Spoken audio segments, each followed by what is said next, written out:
In this third and final part of this presentation, we're going to consider a little bit more the confrontation between Antigone and Creon, and we're also going to consider the role of the chorus and what they have to say by way of commentary on these events. Now, as we have seen, Creon is very much on the side of law and order, and Antigone, by her actions, by knowingly violating the edicts of Creon, calls that authority into question. And this has to be dealt with, or law and order, as Creon understands it, will fall apart. Now, her response to Creon is that she did not believe that the proclamation had such power to enable one who will someday die to override God's ordinances, unwritten and secure. She says that the rules of the gods are forever, and no one knows when they were first created. We do know exactly when. By contrast, when Creon's edict was created, it was created out of some contingency, it was created out of some felt need to restore law and order and to make an example of someone who threatened the very safety and security of the whole state, to send a message to anyone else. This, we know exactly when this law was created. We don't know when the gods' ordinances were first created. They are, for all we know, they are forever, and we have therefore a higher duty to these laws. At least this is her argument. So she's basically saying that I would rather obey the gods than obey men. This is a form of civil disobedience, and it's justified in terms of appealing to the higher law. We see one example of this in the book of Acts, when the first apostles are told not to preach in the name of Jesus, and this, they say, would be to violate the laws of God, and they say, we'd rather obey the laws of God than you, who are mere mortals. And so this form of argument has been used in multiple occasions. It's pretty standard when we find that one wants to break one positive law, one law in the books, one wants to appeal to some higher, more important law, some natural or higher moral law. This is the form of argument that Antigone is making, and in this way, commentators have pointed out that this is what makes Antigone so inviting to modern Western ears, is because so much of Western political and social progress has been advanced by just this sort of form of argument, that slavery may have been legal by human law, but it was against the law of nature. It was against the moral law. Same thing for women's rights. Same thing for other forms of social progress, doing the same kind of thing. Well, the laws on the books may be one thing, but the laws of the gods, or the higher moral law, in whatever term one puts it, they say something else. However, Philip Holt this is where he wants to caution us that we shouldn't look so much at Antigone as already the hero in this story. Because we have are on the other side of so much social and political progress brought about by the form of argument that Antigone is making, we tend to see her as one of our own, but the Athenian audiences of the time may not have been so ready to see her in this light, precisely because she was breaking so many social norms.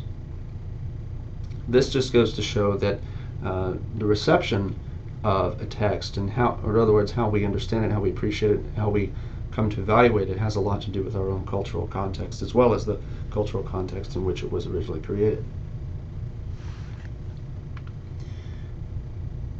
Antigone has a point to make. So too does Creon.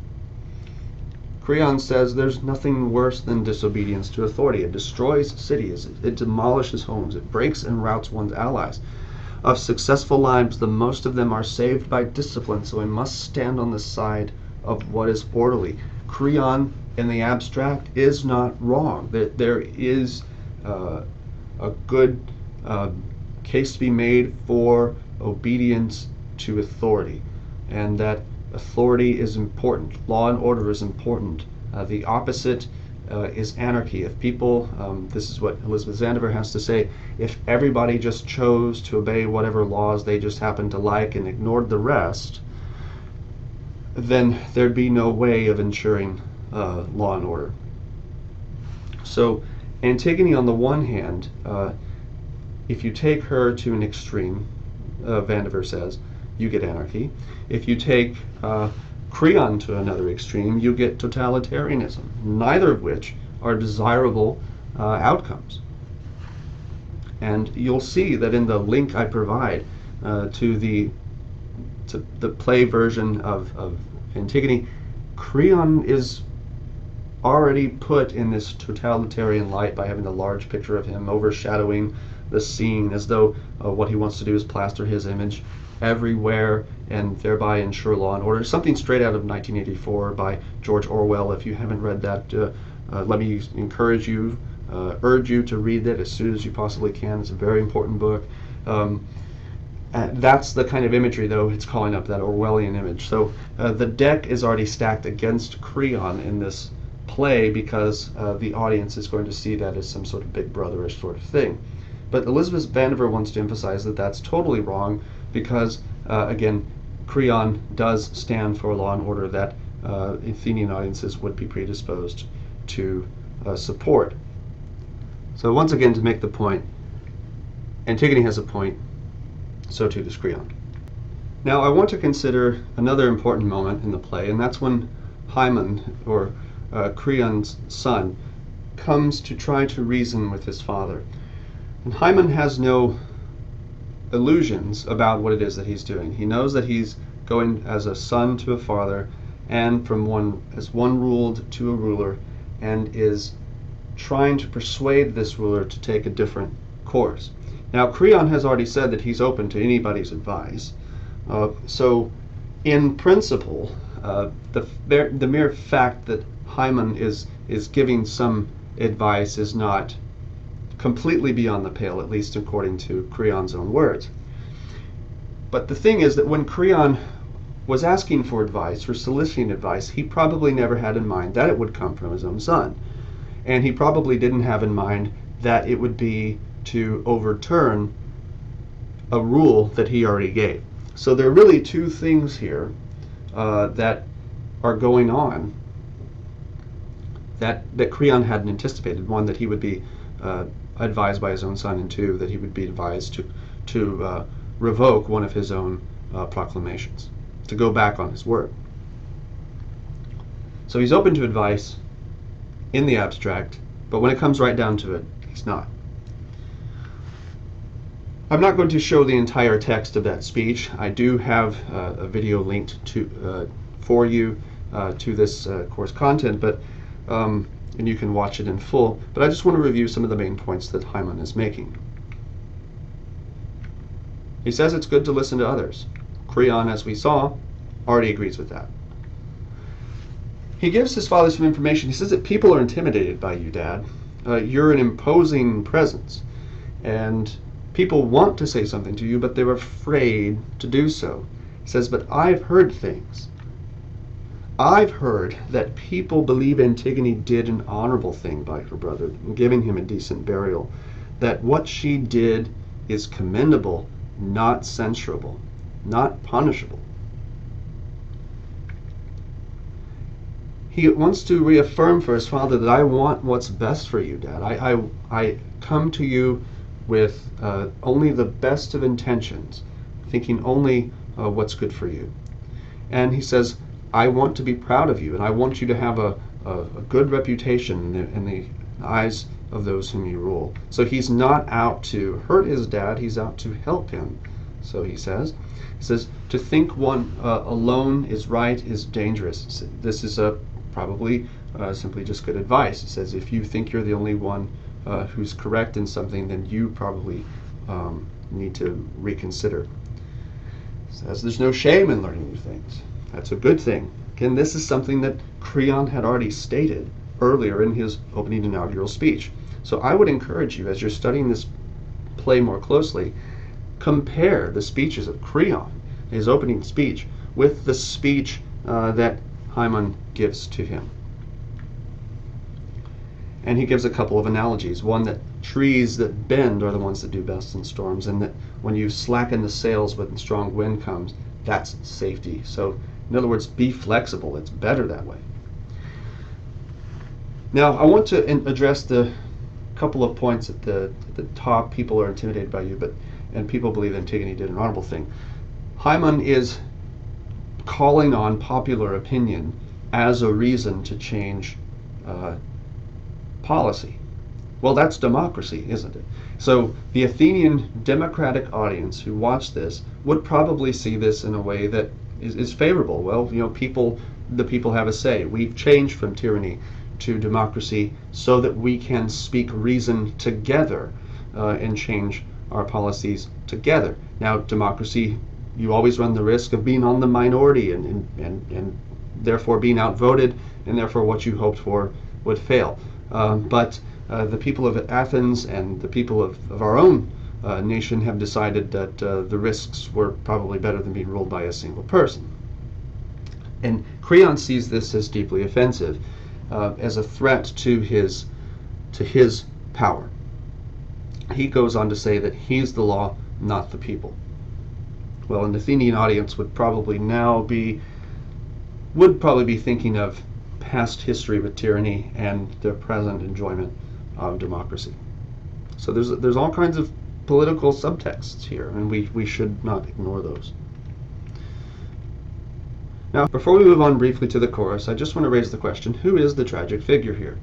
If you take the Aristotelian definition of someone who is great, noble, but who has made some sort of error in judgment, and this brings them to a miserable state, well, it seems that Creon is really the tragic figure here. He is not the title character, but he is the tragic figure if you take the Aristotelian definition.